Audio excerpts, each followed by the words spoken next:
का ठोकायला लोक त्यांचं काय खाल्लंय आम्ही उलट ते आमचं खात आहेत.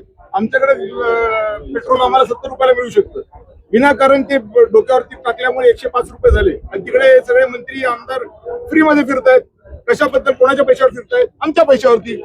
आणि आमच्या पैशावरती फिरून पुन्हा आम्हालाच काही नाही न रस्ते आहेत ना काय ना काय काय काय लोणचं टाकायचं त्यांचं ठरवलं. या आघाडीतून जो तळागाळाचा लढवय्या कार्यकर्ता आहे त्याला आपण न्याय देण्याची भूमिका कार्यकर्त्याला पण आहे आणि माझं आव्हान आहे इतरांना पण की तुम्हाला हीच आघाडी न्याय देऊ शकते. याच न्याय आघाडीची सत्ता बसणार आहे. आम्हाला वाईट वाटतं की मुलाखतीसाठी तुम्ही कार्यकर्त्याला लाईनला बसवा. कोण आहेत तुम्ही? कुठून आलात? कार्यकर्त्याची इज्जती घेता तुम्ही. त्याच्याकडे बायोडाटा छापायचे पैसे नाहीये आणि तुम्ही वसुली करताय.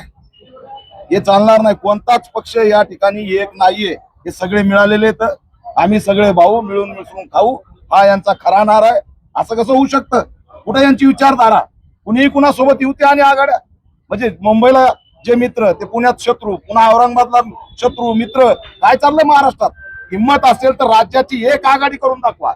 पण तुम्ही इकडे वेगळ्या पक्षासोबत तिकडे वेगळ्या पक्षासोबत केवळ लुटून खायचंय. सत्ता आमची बसणार आहे. आम्हाला यांच्याशी घेणं देणं नाही. उलट आमच्या प्लॅटफॉर्ममुळं या ठिकाणी ज्यांचा अपमान झालाय, ज्यांना संधी दिली नाही त्यांना सुद्धा येणारी संधी आमच्याकडे आहे. ही भारतीय समाज आघाडी याची सत्ता बसणार आहे एवढं मी आज तुम्हाला सांगतो. भारतीय समाज आघाडीमध्ये सर्व घटक पक्षांना आपण न्याय देत आहोत. आज जी आघाडी निर्माण झालेली आहे त्यामध्ये सर्वच समविचारी पक्ष या ठिकाणी एकत्र आलेले आहेत आणि नक्कीच या ठिकाणी ज्या पाण्या पावसामध्ये या ठिकाणी असलेले जे घरांची पाडझाड या ठिकाणी केलेली आहेत, या ठिकाणी आमदार खासदार मंत्री संत्री यांनी सुद्धा या बुलडोजर आंदोलन बुलडोजरकडे कानाडोळा केलेला आहे आणि बिनशर्त त्यांना पाठिंबा दिला. अशा या सर्व पाडझोड करणाऱ्या अधिकाऱ्यांच्या विरोधात आणि आमदार खासदारांच्या विरोधात सर्वसामान्य जनता ही आमच्या पाठीशी उभी आहे. या अनुषंगाने आजची भारतीय समाज आघाडी आम्ही स्थापन केलेली आहे. सगळ्या समविचारी संघटनांना एकत्र आणतात.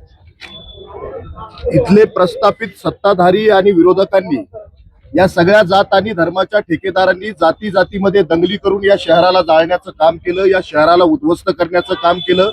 परंतु आज भारतीय समाज आघाडीच्या माध्यमातून आम्ही या समाजाला एक नवा पर्याय निर्माण करून देत आहोत. इथल्या सत्ता आणि संपत्तीने मस्ताडलेल्या रानभोक्यांची मस्ती जिरवण्यासाठी आज या आघाडीची स्थापना झालेली आहे. ही आघाडी सर्वसामान्य कार्यकर्त्याला महत्व देणार आहे. ही आघाडी रस्त्यावर लढणाऱ्या कार्यकर्त्याला महत्व देणार आहे. ही आघाडी समाजाच्या सुखदुःखामध्ये दिवस रात्र संघर्ष करणाऱ्या घाम आणि रक्त